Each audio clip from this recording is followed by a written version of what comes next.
Good morning, ladies and gentlemen. We will start the program, Global Sourcing Meet presentation by Australia. I invite on the dais Mr. B.D. Agarwal, Regional Chairman, Eastern Region of EEPC India, to kindly join us. Ms. Natasha Malini, CEO of South Australian Leaders Australia, please join us. Mr. Andrew Downs, Founder and Executive Director, Sage Group Holdings Limited, Australia. Please join us on the dais. I would request Mr. G.K. Madhagaria, Deputy Regional Chairman, Eastern Region. Please be on the dais. I request all the participants to kindly put your mobile phone on silent mode, and we shall start the program now. I request Mr. B.D. Agarwal, Regional Chairman, to kindly give the welcome address. Ladies and gentlemen, friends, a very good morning to you all. It is my privilege to welcome you all in this session of Global Sourcing presentation by Australia, where the leading experts from Australia will make presentation on their experience of international procurement activities. Sourcing is nothing new. Mankind has been sourcing their needs from nature and available resources right from its inception. However, with time, development and changes in technology and transformation from Stone Age to Jet Age, world has become very small. And the need for global sourcing has become all the more important.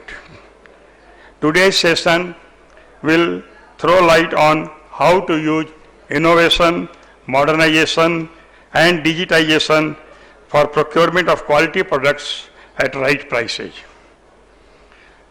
I welcome all our delegates from Australia. This is our 9th edition of International Engineering Sourcing Show. Through this exhibition, we aim to strengthen trade relations between two countries by throwing light on opportunities for cooperation between companies from both countries in the field of engineering, ranging from heavy engineering, electrical engineering, automotive, grey and ductile iron castings, from drainage and waterways, among others. Let me now take this opportunity to say a few words regarding Australia. Australia has entered its 28th year of consecutive annual economic growth, setting a new record among developed economies of uninterrupted expansion. This enviable record of steady growth proves the robustness of Australia's economy and its reliability in doing business with them. Another notable feature of Australia is they comprise only 0.3% of the world population, but their economy is expected to be the 14th largest economy in the world and 5th largest in the Asian region in 2019. Australia's nominal GDP is estimated at USD 1.35 trillion and accounts for 1.7% of the global economy. India and Australia have a strong and productive bilateral partnership. Underpinned by trade and investment, the scope of Australia's relationship with India has increased in line with India's rapid economic and strategic growth. Over the years, both the government recognized that there is a significant potential for further cooperation across a broad range of areas. Australian exports to India are on the rise. India is now the 4th biggest export market, underlining the importance of India as a major export investment destination for Australia. Our trade relations can be tracked back to when first Australian ship laden with coal came in India to 1801 as a part of East India Company. India-Australia trade relations are active today, but their full potential has still not been achieved. There is considerable scope for development in India-Australia trade relations. Australia has a proud record of originality in advanced manufacturing. It is the country that gave birth to the ultrasound scanner, black box flight recorder, and the bionic ear. Manufacturing is a vital part of Australian economy. It is Australia's 7th largest industry for employment and 6th largest for output. It accounts for 11% of the annual export earnings and has the highest business expenditure on research and development. It employs close to 1 million people across 47,530 employing companies. Australian industry has built a reputation on delivering quality steel fabrication, maintenance and construction projects servicing clients throughout Australia. India is now all set to move up to higher growth trajectory with Australian economy. Despite some bottlenecks, may see some silver lines in coming future. Therefore, I think the time is apt to extend the business relationship with Australia by exploiting all possible channels. EEPC has been constantly making efforts to establish better trade business relations between the two countries, and I sincerely hope that this session will serve as a platform for the same, and everyone present here will have some takeaways. Now I invite experts from different Australian organizations to enlighten us of the opportunities available, and we are all eager to hear from you. With these few words, I welcome you once again. Thank you. Thank you, sir. What we have is around 7-8 companies from Australia we have with us now. I first request Ms. Natasha Malani, CEO of South Australian Leaders Australia, to please share her address and also introduce the other delegates. Well, thank you very much. Thank you, Mr. Agarwal, for a lovely welcome and setting a great context for this presentation. On behalf of the Australian delegation, I'd like to thank the EEPC and the Government of India for the opportunity to be here and address the 9th IESS conference for 2020. My name is Natasha Malani. I'm the CEO of an organisation called South Australian Leaders. We're a membership body that represents around about 150 SMEs from South Australia, and I represent the founders and CEOs of these growth-focused companies. Growth-focused in and here in India in the context of they're developing new products and services, they're entering new markets, including India, they're focused on greater efficiency, which is where India can play a role to support, mergers and acquisitions, and succession planning, and even exit strategies. And after I sort of share some of my my learnings about doing business with Australia with you, I'm going to introduce each of the companies that are here, and they're going to share with you a bit more about themselves. So a bit of personal information about me. I am 50-50, 51% I like to say, Indian. I was born in Australia, so I've had the benefit of being connected to both my two passions, which is South Australia, Adelaide, my home, and India, where my father was from. And Adelaide is the capital of South Australia. For those of you that want a bit of context, Adelaide Oval you might have heard of, Don Bradman, that's Adelaide, so that will give you a bit of a picture.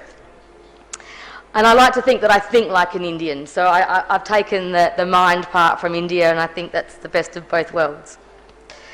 I have a mantra, and that is that when we do it together, we all do it together, we do it better. And developing a network and collaborating is how we can achieve greatness. No one ever executes alone, and that's why we're here today.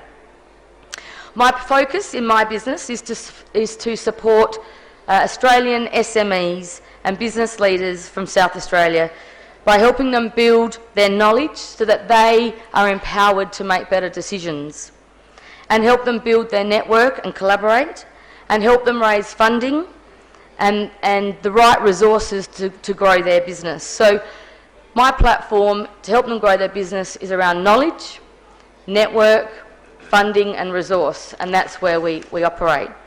I truly believe if we can support CEOs and decision makers in their area, we empower them to go and grow their business. In 2012, I was fortunate to meet Mr. Siraj Dhawan, and he's been a great enabler for me to support the collaboration between companies in Australia and India. And that leads to my first tip on doing business with Australia. It's a really simple tip, but it's not to be underestimated. Like India, Australia is about having strong partnerships, a strong relationship, and trust is fundamental. After speaking with some of you during the B2B session yesterday, I made a couple of observations. Firstly, there is absolutely no doubt that the talent and innovation that is available here in India, I mean, you have quality products, you have them at affordable pricing, there is innovation in products and services here. I mean, I was truly impressed. But getting cut through to Australia is where there will be some work for you ahead. You must get a good understanding of your customer and customise your approach. I've noticed, I've seen, sending generic emails from Indian companies to Australia with some generic wording, it will be ignored. It won't work. You have to cut through and build trust and relationship. You also have to understand the problem of your customer and help them with a solution. But the timing is right now for India. Australia is facing a significant challenge, and that is that Australia has had all its eggs in one basket when it comes to manufacturing and China, sourcing from China. Coronavirus has changed the game. It's changing as we speak. And Mr. Agarwal alluded to the fact that global sourcing and global relationships is important. It's even more important now. This is the time for India to promote Make in India in Australia. We will need to diversify manufacturing, and we will possibly revert back to increasing manufacturing within Australia. So I urge you all to think about a strategy for Australia. Australia and India have a great opportunity to collaborate when it comes to leveraging India's capability to manufacture, but adding in Australia's intellectual property, our knowledge of how we do things. When you're thinking about Australia, it's not a sell mentality. You have to re-engineer the business model and create a win-win. Australia seeks quality and value, not just the cheapest price or product. Australia is about trust and professionalism. We are highly regulated and process-focused. I do know that India has some of the best practices, regulations and products and innovation here. It's truly inspirational. And I think Australia is still requiring some education about the options and opportunities they have here in India. So I urge you all to create a strategy and invest in educating your potential customers to build the trust. Once it's in place, Australia will provide you with long-term opportunities, and we had a great case study here. You've been doing business with Australia for the long term because you've got such a trusted relationship.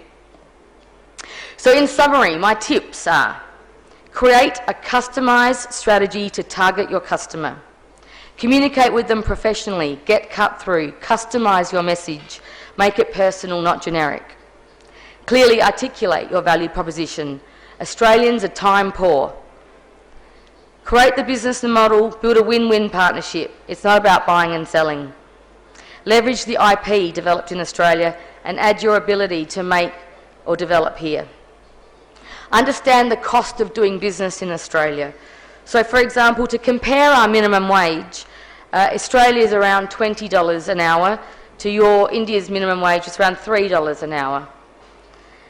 Think digitally. Australia is interested in technology, AI, blockchain, and in fact blockchain really is the potential enabler to build the trusted trade relationships between our two countries.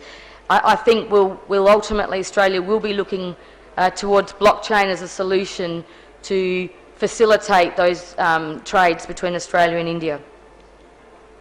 Look at Australia's startup sector. It's an industry in its own right. And they, in South Australia alone, in Adelaide, we have about 30 different startup and incubator programs. And they are all doing predominantly technology-based businesses, but they are a younger generation. They are more open to doing business globally, and they seek cost-effective solutions. Understand the major industries in Australia: mining, defence and aerospace, space. In Adelaide, we've just opened Australia's National Space Agency.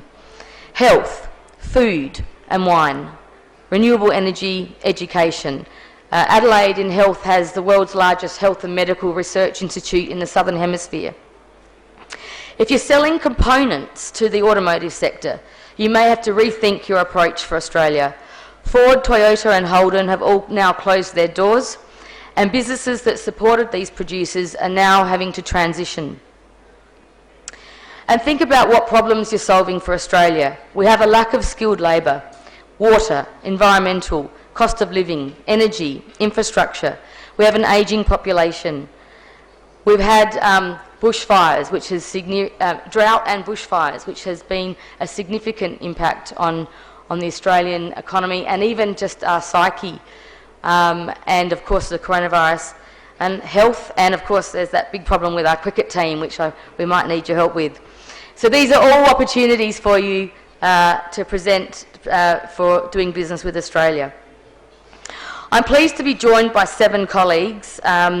The majority of us are from South Australia. We've also got a couple of representatives from Western Australia as well.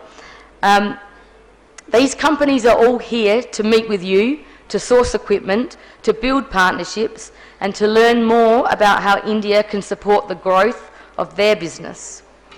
So it now gives me great pleasure to introduce them. I'm going to start by introducing Mr. Andrew Downs, who is the founder of Sage Automation.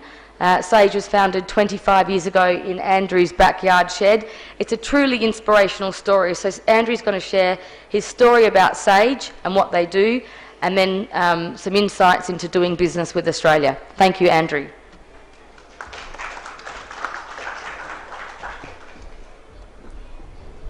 Thank you, Natasha. Well, good morning, everyone. And firstly, I'd like to thank the organisers of the IESS for a truly outstanding exhibition and the opportunity to tell my Sage story with you all today. If there was a title for today's speech, it would be Sage, a 25-year overnight success. But before I'd like to start, I'd like to make some comments about the B2B sessions I was in yesterday. I had the pleasure of meeting 18 businesses yesterday, and it appears that they're all privately owned.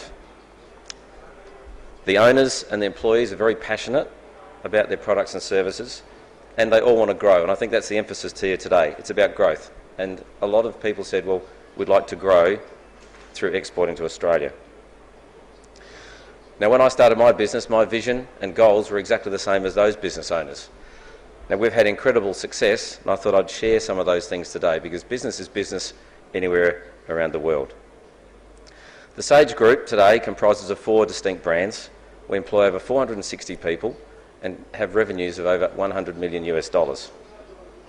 We're a truly national company in Australia, so we have offices nationally, with also 3 overseas offices. Interestingly, they're in India. We have 2 offices in Pune and 1 in Thane. Sage Automation is the brand that was created from day one, and it's the largest independent control system integration company in Australia. I think number 9 in the world now. We are a technology enabler, helping to make people, or our customers, more productive, efficient and profitable. And we use the world's best technologies, integrate them to become a control system that solves our customers' problems. And I'd like to think as we progress and we listen to our customers, we can provide solutions to problems that they don't even know they have yet. And that's my true definition of innovation. Sage Automation has 5 lines of business. We have our projects business, providing technical excellence and project management to deliver those solutions. We manufacture our own control panels, and we're now moving into the sphere of Industry 4.0, fully digitised, and part of that offering is in a new 2,500 square metre facility in Adelaide. We have Sage Service, which provides rapid response and 24/7 support, and a new operations centre, which in that part of the world should actually be able to get us to service outside of Australia.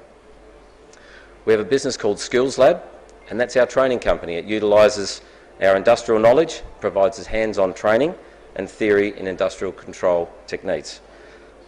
So we registered the office in Pune, and that 2 of those offices out of the 3 deliver training from those campuses. I think training is a very exciting part of our business in Australia as we upskill, but it's also very exciting here as we've come up with a program to educate electrical engineering graduates, and not just provide training but guarantee them a job. So far we have a 100% success rate. Newcon is our data acquisition and analytics company, so we all know the buzzwords at the moment: think big data and artificial intelligence, and the value it provides to decision makers in all industries. Along with a digital framework, as we prepare for Industry 4.0, the IoT revolution and cloud computing is all on our doorstep.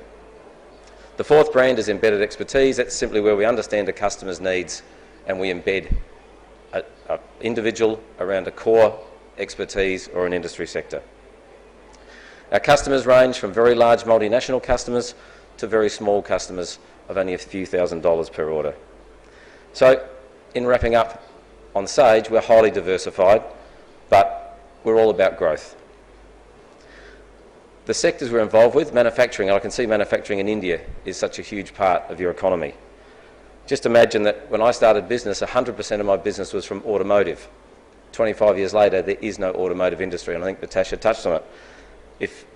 You've got to be ready for change and embrace change, because we weren't expecting it.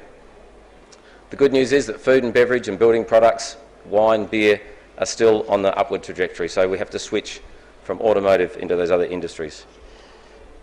We're into the utility sector, strategically important to be involved with essential services like water, like gas, like power, providing 30% of our revenue.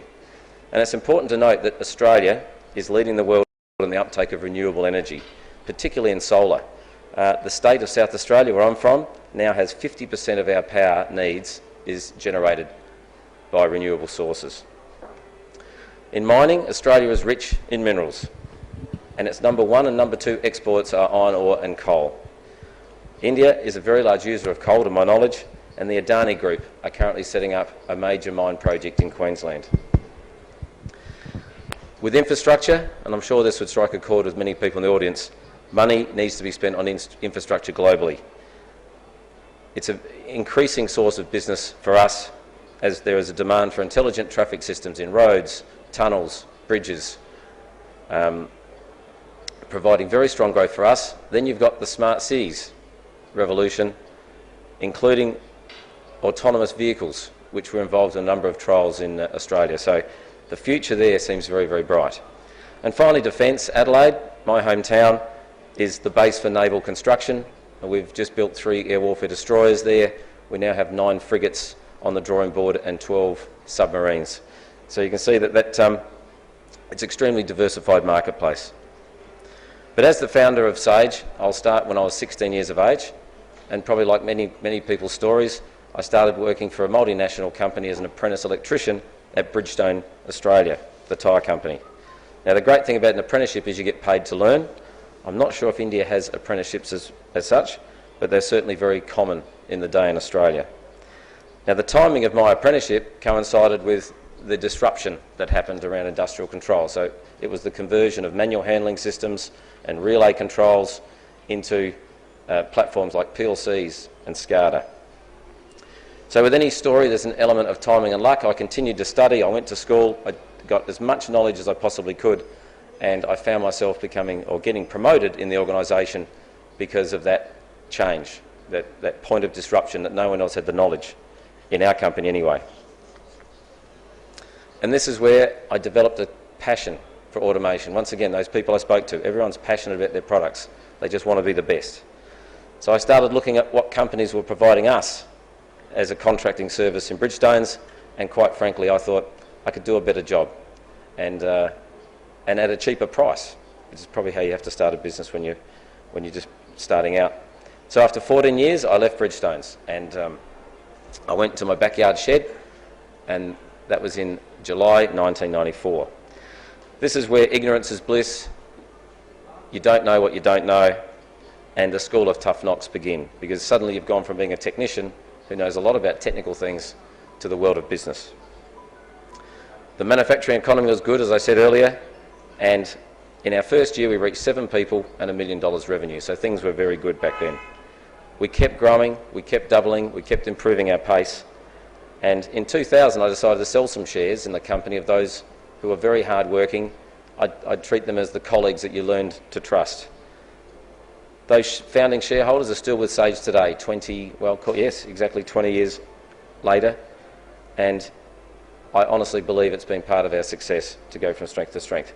We have built a fantastic and very strong team culture, but I thought I'd share with you some of the points, because if Indian companies are going to go to Australia or export, I thought it'd be very good to understand what's made us successful. Also, that's the good things, what we've done poorly, and there's some ugly things as well. The good, bad and the ugly. I'll start with the good. There was always a vision for growth and being the best we possibly could. And that's about maintaining a winning culture. The core values of Sage are part of the SAGE acronym. S being smart, we only bring the best thinking. The A is ambitious, we are driven to be the best. Genuine, we do what we say we do. And exceptional, together we deliver extraordinary outcomes. We employ people with the right commitment and passion. You're only as good as the people you surround yourself with. And as a company, we have amazing retention. Of the 7 people that joined me in the back shed in 1994, 4 are still with us today, all holding senior positions.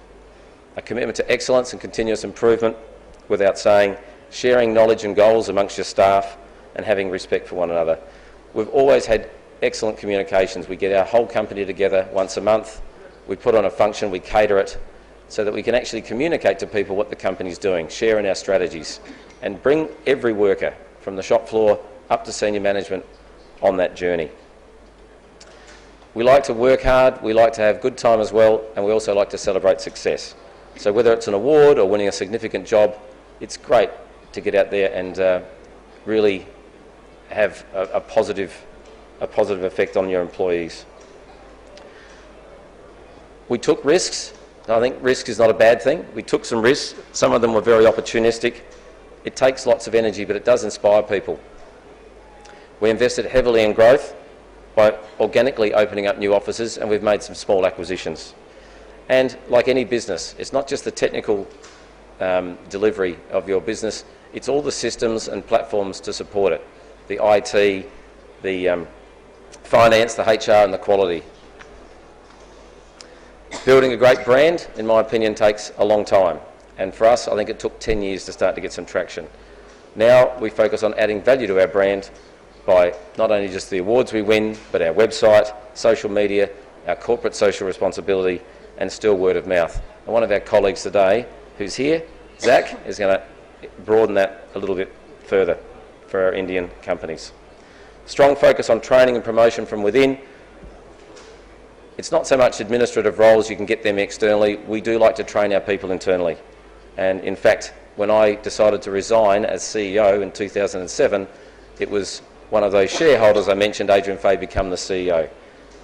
We're good friends, but my strengths are big picture thinking, not detail. I recognise that. He complements me perfectly. We diversified by industry, by customers and service offering, and we diversified geographically, as I mentioned, having a spread across the whole country. Then we opened up an office in Pune, which was a huge stretch.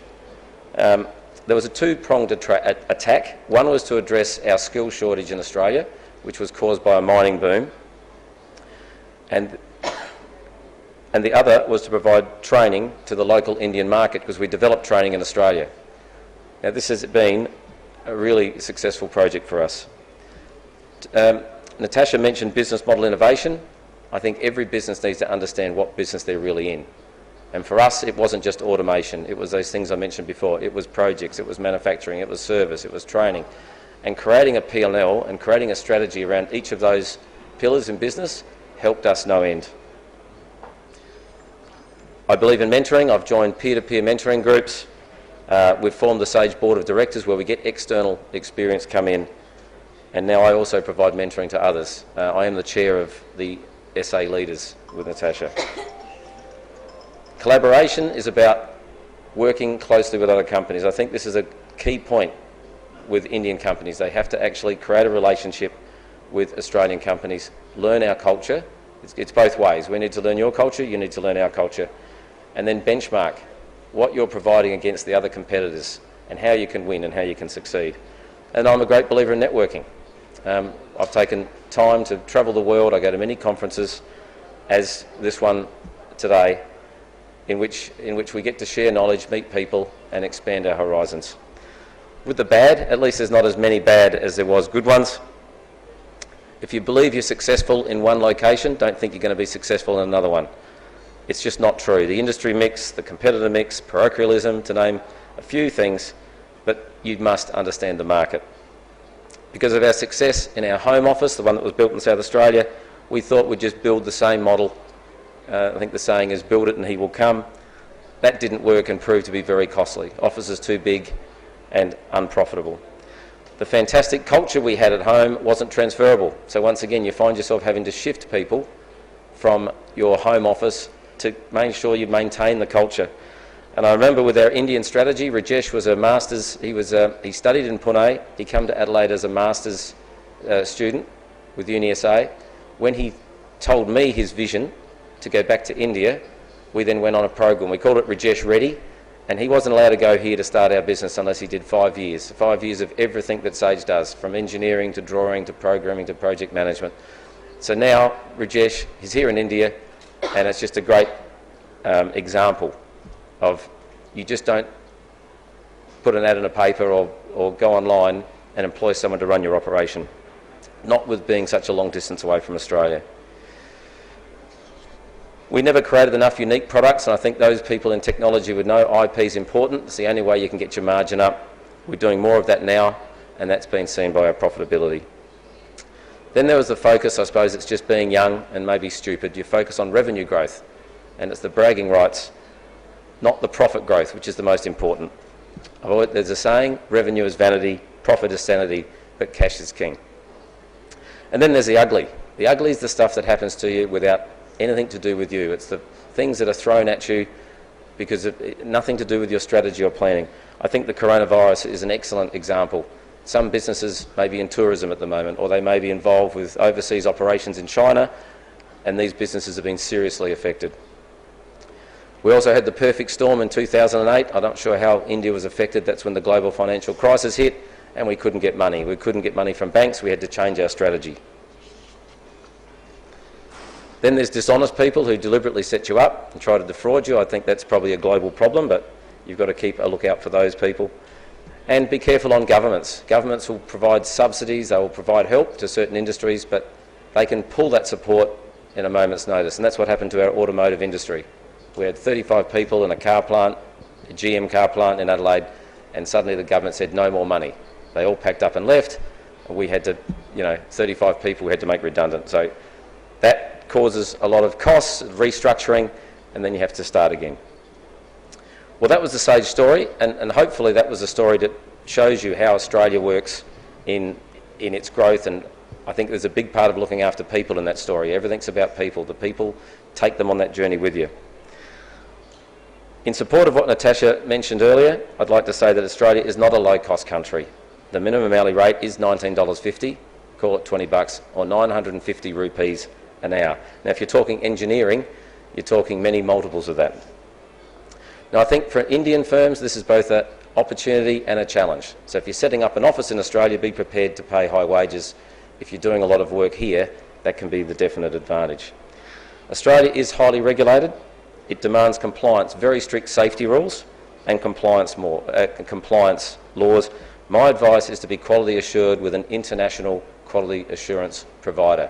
Otherwise, I don't think you'll be successful. We're a very big country. We have twice the land mass of India, yet we only have 25 million people as our whole population. That's the population of Mumbai. The caution there is that some of these markets are not as big as the markets you may have here in India. So you just have to do your research, do your study. The markets are there, but they may not be big enough to satisfy your demand. We have very strict immigration laws. I know we have a lot of Indian students and a lot of Indians living in Australia now, but if you are planning to set up a business in Australia, please study the immigration laws and all the workings around if you have to transfer people there.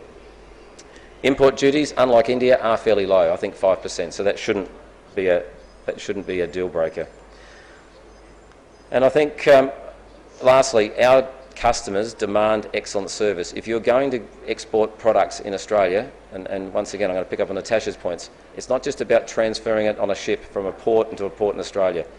Our customers, myself, we demand a total network, a total infrastructure to support the products. We don't want to be ringing India, we want to know that someone's local. So that means finding the right partner to represent you, just help you with the cultural differences, and we all know these things won't be easy because relationships take time. I strongly urge anyone that's got a thought of going to Australia or doing business in Australia, you need to travel there. You need to do some research. You need to work with people to say, can you set up meetings? And you will get the information you require to be successful. Well, that was my story today and a few of the tips that I see in the Australian market. I'd like to thank you all for listening to my story. Thank you.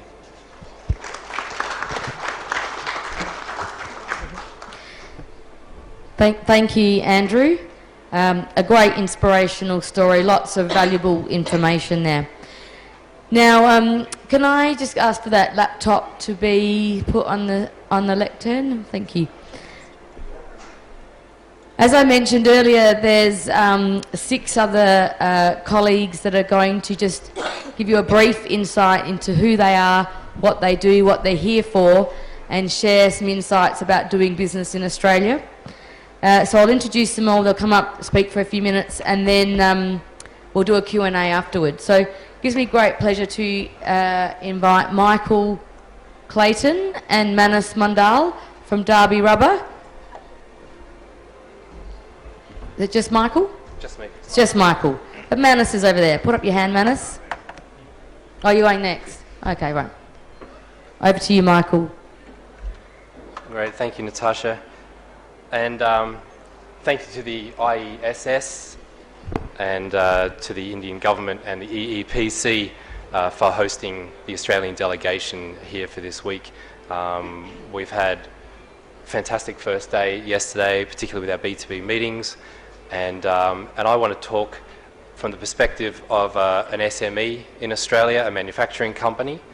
SMEs, as they do in India, make up a vast proportion of businesses in the country, and Natasha and Andrew have brought up some fantastic points about how to approach Australia, to do business with Australia, and I'm going to cover a lot of those points as well, but I think they're really important to go over again because it'll help you with your journey into establishing business relationships with Australia, and it is about relationships.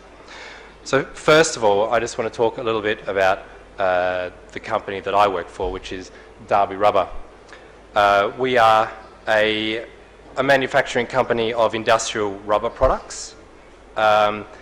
We've been in business for 55 years. The company started in Sydney in 1964, and we're now based in Adelaide and in Sydney in Australia.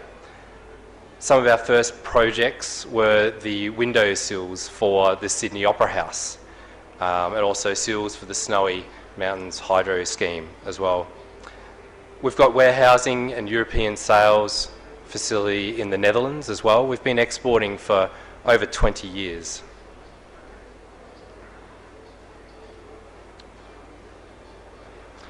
So we first went to Canada in 1995 and took one of our products over there, not knowing what the outcome would be.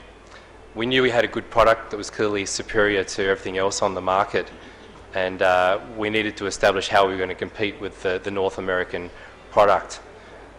Took our product over there, conducted trials, all for free, to just establish ourselves in that market.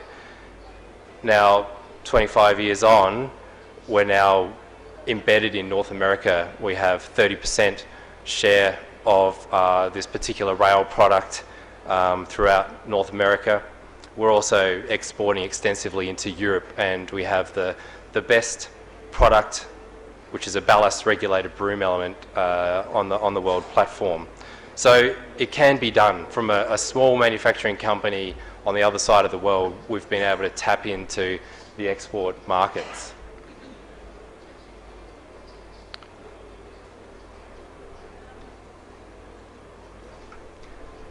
So what's important to Australians? Well, we're looking for good quality. We're looking for timely service. We're looking to India because of price. We need good communication, and it's all about trust. And I want to cover these points in a bit more detail now. So my tips for doing business with Australia: you have to realise that you're one of many businesses. You've got a lot of other local industries competing with you and businesses competing with you, and then you've also got Chinese competition as well, all knocking on our door. You need to be able to stand out from the rest. So really establish yourself, find your point of difference and stand out from the crowd. Face-to-face, as Andrew said, is very important, whether you travel to Australia to establish that connection or whether a bit further down the quoting of products, you invite your potential customer over to your site. But it's important to make sure that your site is going to produce the right business outcome for you as well. Medium to strong English skills are essential, and particularly written. You'll be doing a lot of communicating via email, so ensure that you have good English. Use a spell checker, grammar checker to help you along the way, or external bodies to assist you with that, because that will be looked upon very favourably. We're looking to India because of price. So ensure that your price is fair. Also ensure that there are no surprises for your potential Australian customer along that journey.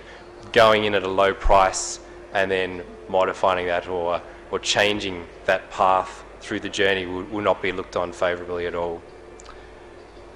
And as Andrew said as well, research who you want to do business with and then target them specifically. Every day I'm inundated by cold call emails and LinkedIn requests from overseas businesses trying to spruik their products with me, and they all get the same response. So really find who you want to do business with and then target your business proposition to them. Find what their problem is and then provide them with a solution, and you'll have a much better chance of establishing that initial connection, because that's going to be the hardest part, is to get that initial connection, that first response from your potential Australian buyer.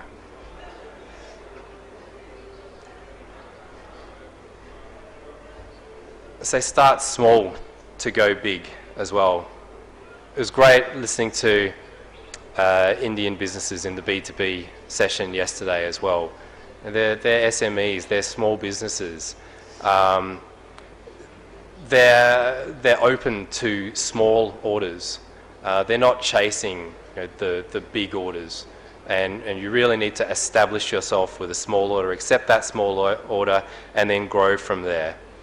You're looking for growth, we're looking for growth, we can go on the journey together. Don't expect to get the large volume orders that you're going to receive with your local customers. As Andrew said as well, India's population is 1.3 billion people. We're 50 times smaller than that. We're only 25 million people.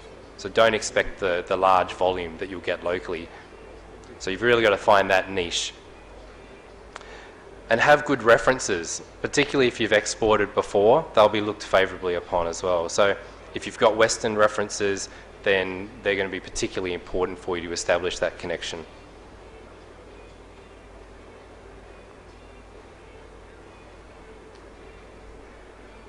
So once you've established that connection, you've been given that first request for quotation. So ensure that you're very clear on what's being requested from you. Don't just say, yes, we can do it, yes, I understand. Really make sure that you do understand what's being required from you. If you need to ask for more details, gain a firm understanding of what's been requested. Don't sacrifice quality for price. Many Australian companies have gone offshore, purchased product from offshore, and be burnt by the quality that they've received. So if you want to establish a good, strong, long-term relationship with an Australian business, don't just look for a quick sale. You've got to be in it for the long term, have a good quality product. And a tip for some of the Australians as well, Indians love to bargain. So when you've got that quote, there's a little bit of play in there as well. Learn to negotiate is my tip for the Australians as well. All right, so you've got through that stage, you've got the purchase order, great. But when you get that, make sure that you stick to your delivery times as well. Don't overpromise. Australians will be wanting to have that firm delivery time. So don't overpromise to get the business. Make sure you put a realistic delivery date on any requests for quotes. And as Andrew said before, we're a highly regulated country. So when it comes to particularly equipment and plant, you've got to follow Australian rules and regulations. So a couple of websites here, the ACCC will give you product safety advice for a range of different products, and the Safe Work Australia website will give you all the details that you need to supply equipment and plant into Australia. It must conform to Australian safety regulations, exactly like supplying into Europe. It must comply with CE regulations. So in summary, good luck, and we can all be winners from this, Australia and India. Thank you, Michael. Thank Fantastic. you. And I have a little ad as well, Ooh. Natasha. So while I'm up here, we're looking for Indian suppliers, but we're also looking, and each of the businesses here, to supply into India as well. So our export journey that I was talking about before, about the ballast regulated broom elements, look, if anyone knows what this machine is, has connections into India Railway, or particularly knows what our product is as well, then that would be really happy to have a chat with you after this presentation. So thank you.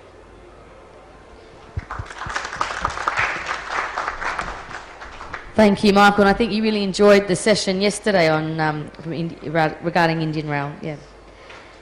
Manas Mandal, also from Derby Rubber. Welcome.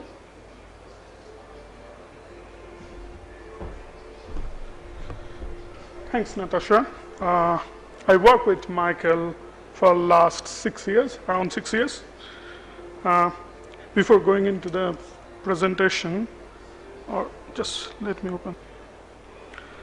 So as Mr. Agarwal has mentioned that Australia is in its 21st year without recession, especially coming through global financial crisis, GFC in 2008. So that's remarkable. And so strong and growing economy, it's still growing even though the coronavirus and recent bushfire has affected it, but it's still growing. And another thing, it's if you look at any list provided by any auditor company, the big names, it's easy to do business. It's really easy to do business. As long as you follow the rules, you can set up a business in Australia without much hurdle. So why wouldn't you do that? And talented and diverse workforce. So diverse because it's very multicultural society. They have very strong immigration rule. So as long as you follow that,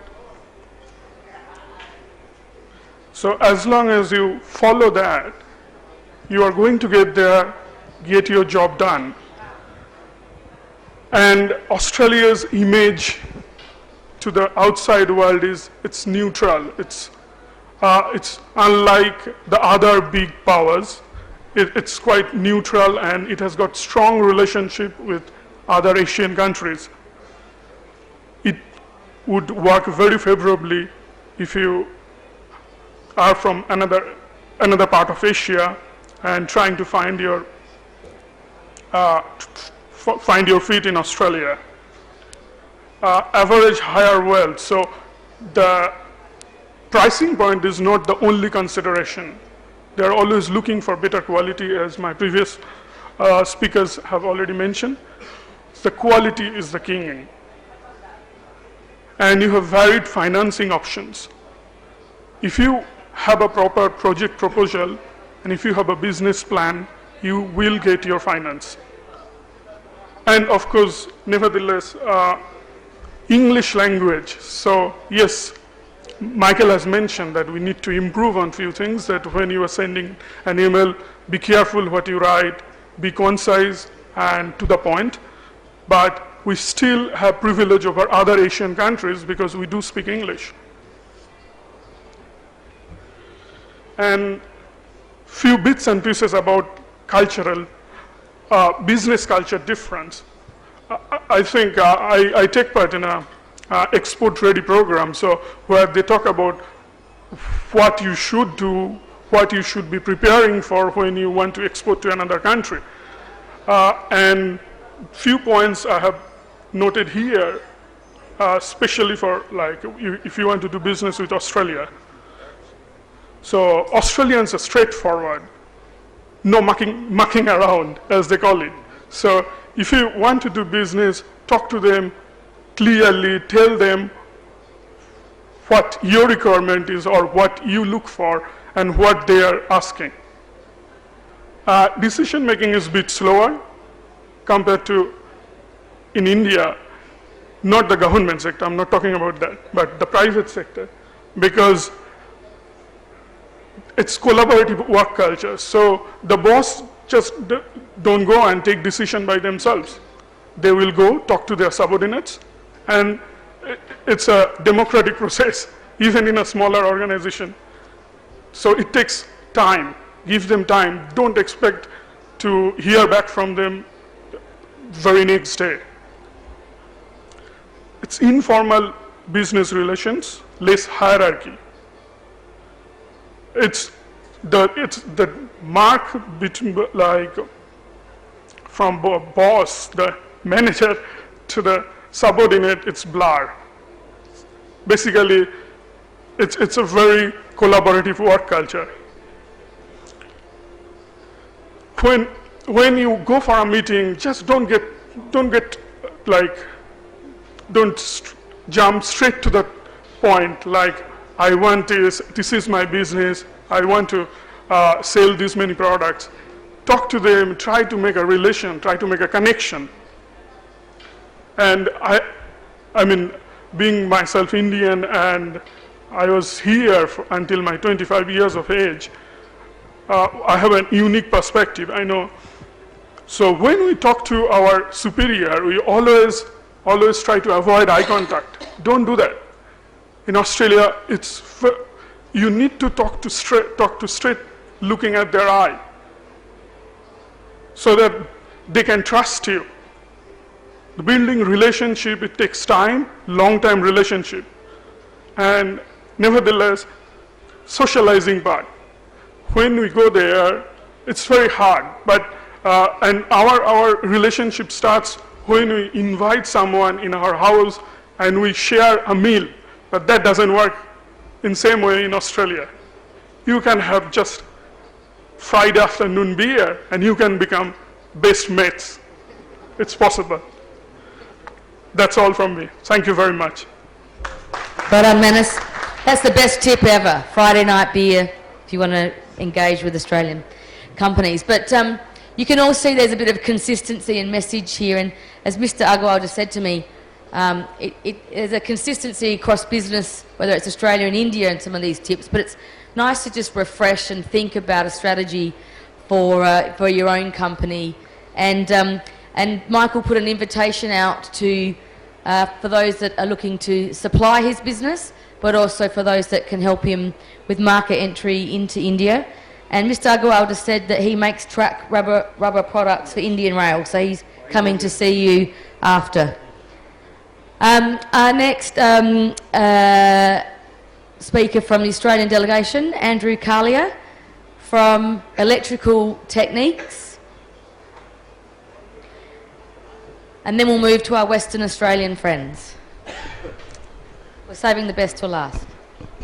Thank you, everyone. Some of my thunder has been stolen because people have already spoke about it. But good morning. My name's Andrew Carley, as mentioned. I have electrical engineering and automation company for the last 35 years. I also have an industrial label and signage company utilising laser engraving and UV printing technologies. Australia and our immediate area, as they have said, has been at the demise of the the motor vehicle company, and the plant's closed down, so we've had to specialise in other forms of manufacturing. So we've had to adjust to, because that workload hasn't been there anymore. So, sorry for my nervousness. I would have to say that any company wishing to enter into the Australian market would first have to identify their key points of difference, their strengths, the costs, the availability of these technologies, if it's a unique product or service, the quality of the product, the consistency of the product, and utilise the time difference between India and Australia to their advantage.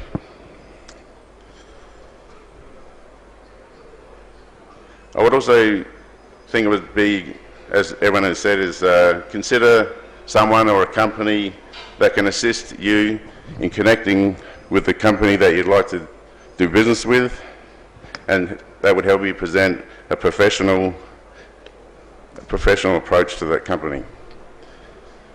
Another point to consider is that Australia suffers the procurement difficulties and always the cost comparison to the and cost reference to the Australian dollar, US dollar, sorry.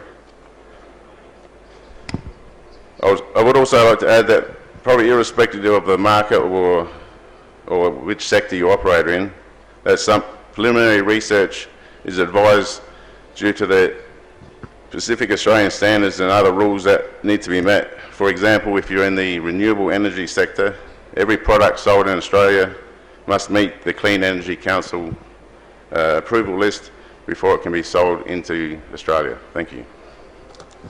Thanks very much. Thank you, Andrew. What I love is there's some consistency between Australia and India and the people that do business. We're humble, we're passionate, and we love breaking bread together. So thank you, Mr. Agarwal. I'll now invite Zach from Arriera Software to address the audience. Thank you. Zach Wood. Thank you, Natasha, and everyone who's spoken before me and taken all of my speech. I'm the Managing Director of Arriera Software, and we started out by building websites, basically. And now we've moved into developing software to make website building easier, and we're moving into the agricultural sector. So I'm here looking for partnerships with other India agricultural and software companies. And so there is one point I'd like to reiterate from Andrew here about websites. So when I first started Arriera, the whole point was to help bring regional Australia into this information age, get them up to date with the websites and technology and everything like that. So the easiest way I saw to start this was through websites. And in Perth and all the other major cities, there's hundreds of companies which will design and build websites. So I went into regional Australia and found a cost-effective way to supply better looking websites than what they already had. So this is the easiest way to be able to compete with a lot of the metropolitan companies, because there's a lot of small businesses in Western Australia in the regional areas that want to get their product out there, but they can't break into the metropolitan markets or the overseas markets. And one of the bottlenecks for this was the websites. So at minimum, what you want to have is a well-presented website and some sort of search engine optimization. So when they get your company name and they Google you, you come up in the first few companies on that list. And this same idea can be applied to Indian companies looking to come into Australia. Your appearance on the web is extremely important to Australians. So the first thing you want to do, if you haven't already, is get a professional website made. So you want to be very well presented, and then you want to apply some of the SEO or search engine optimization on that. So when people get your name and they see it and they start Googling it, then you appear first on the website, and that's what helps starts the building of trust, which has been a recurring theme from everyone, is the trust. And that trust can be started if you have a nice looking website and you appear first in that. Because if the website comes up and it looks like it was made last century, then 90% of people looking to import products will instantly dismiss it, and they'll go looking elsewhere for another website, no matter how good your product is. So from my perspective, doing business with India is you want to have that professional website, so when they search you, they see it, then they will contact you if it's a very nice looking website. Because the quality of your website, no matter what your product is the assumed quality of your product. So very good quality website, then they'll assume you have a good quality product and start or continue that relationship. Thank you. Well done, Zach. Perfect. And now I welcome Sean and Kathy Wood from Caternet. Good morning, everyone. My name is Sean Wood. My company is Blue Wave Nominees. Everyone else has talked generics and general ideas about importing to Australia. I'm going to talk more about what I want and what I see as important to our company. Firstly, I'd like to thank the EEPC and the Indian government for putting this show on. I have learned so much and it's been a wonderful time. I love Indian food. So Blue Wave Nominees is collaborating with Caternet, which is my partner's company, and we're going to produce a range of quality foods which Caternet has been developing over the last 20 years, and we're going to produce a range that aren't available currently on the market. I'm going to build a plant to produce these foods, and I'm here to procure a large range of food production equipment. And I'm looking to build a long-term relationship with a company who can supply this equipment for me. And I need, price is important, but it's not as important as things like quality and service. The ability for me to get on the phone with somebody and say, hey, this has died, I need help, and get a response rapidly, because if my plant's down, I'm paying people to do nothing. I'm looking for an enormous range of machinery. I'm looking for freeze dryers, sort of 80 to 100 kilo freeze dryers, vegetable processing equipment, a whole range of accessories and peripheral equipment to go with all of that kind of thing, all the way through to pouch filling, bagging, labelling, custom glass and plastic containers and labelling equipment for filling and labelling equipment for those. And then in our second phase, we want to get into liquid products. So I'll be looking for boilers, kettles, appropriate containers for those, spray dryers and solar dryers. So yeah, we're mostly here to start relationships. Once again, I'd like to thank you all for coming along and listening to me. And I look forward to talking to you all later in the hallways. Thank you. Thank you, Sean. So anyone in food processing, Sean and Kathy would love to meet with you and have a chat. I'm mindful of take. Oh, you do. Oh, sorry, Kathy. Oh, you're coming up. Okay, my apologies. Okay, a bit shorter than my husband. My name's Kathy Wood. I'd like to thank Sean for eloquently detailing what we are looking for in our own personal project. But I'm also here representing the Wheat Belt Business Network.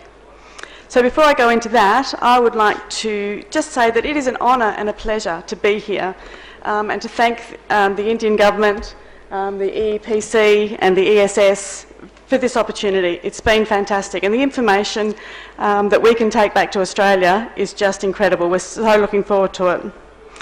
So about the Wheat Belt Business Network, we cover an area of 150,000 square kilometres.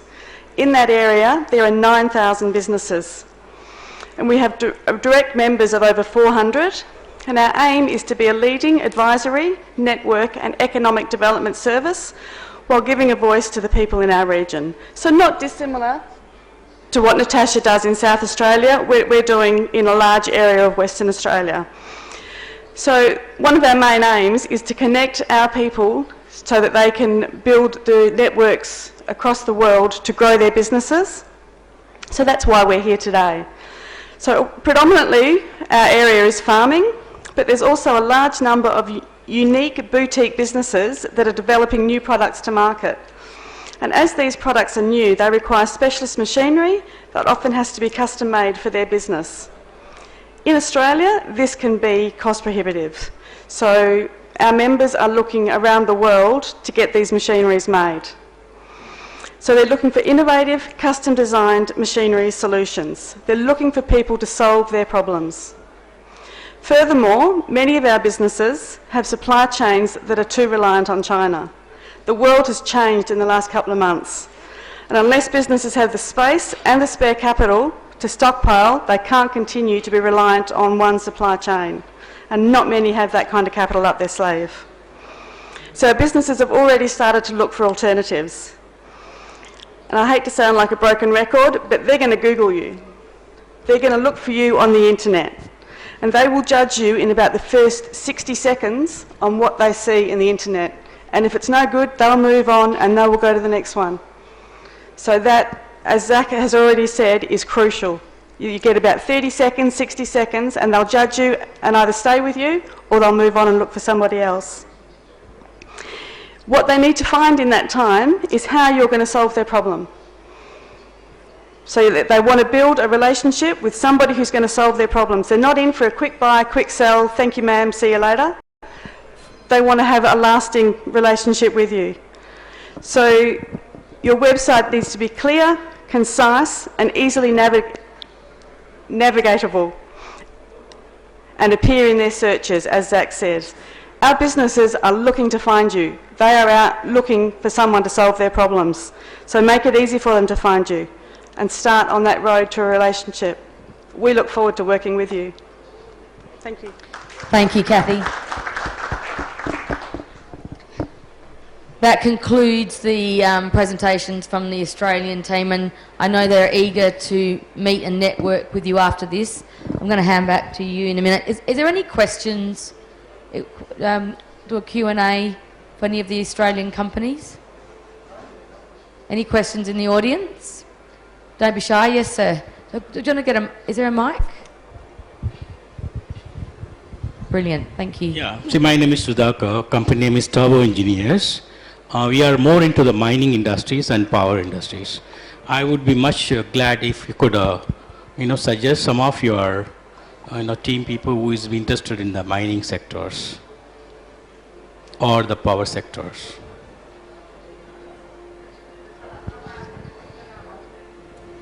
I mean, because Australia it's is a question that you want some connections and company names. Well, we can take that offline and we can share some of those details. Yeah, because Australia is very big for minings. Yeah, absolutely. Yeah. Absolutely, including South Australia. Yes. One of the companies that was unfortunately couldn't make it on the delegation, I think that's a good start. RJE Global, they work in mining and renewable. Yeah. So he would be a very good contact, and I'm sure, RJE Global. Okay. I'll just take it up. Yeah. Yep. Thanks a lot. Okay. Yeah, as Kathy said, Australian companies will search, but LinkedIn is a really great platform, I think, where Indians and Australians do it well, where we connect really well through LinkedIn. Any other questions? Yes, at the back there. Hello. So I'm Krishna Swami from Mayura Steels. Sorry, you might have to speak up a bit. Sorry. I am Krishna Swami from Mayura Steels, Maharashtra. See, we are manufacturers of steel castings. Question what he had asked for mining, it applies to us also. But what we heard is Australia has got huge requirement of mining spares, mining sub-assemblies, mining spare parts, and it is being exported from India also from various parts. So I wanted to know anybody here available who can deal with spares requirement of Australian mining or any other equipment, not only for mining, any other machinery products. We are purely suppliers of steel castings. We can cater to anybody of any kind of steel casting. Thank you for your question. I think, again, I'll come and have a conversation with you and we'll take that offline. Anyone want to add anything? I'll come and have a chat to you, understand more about your products and services and make some connections for you. Yeah, I know there are many people who are exporting from India, the mining individual spares, sub-assemblies, even a part of equipment. So we will be able to supply, particularly from South India, a lot of things are there, even in the middle of the India also. Please.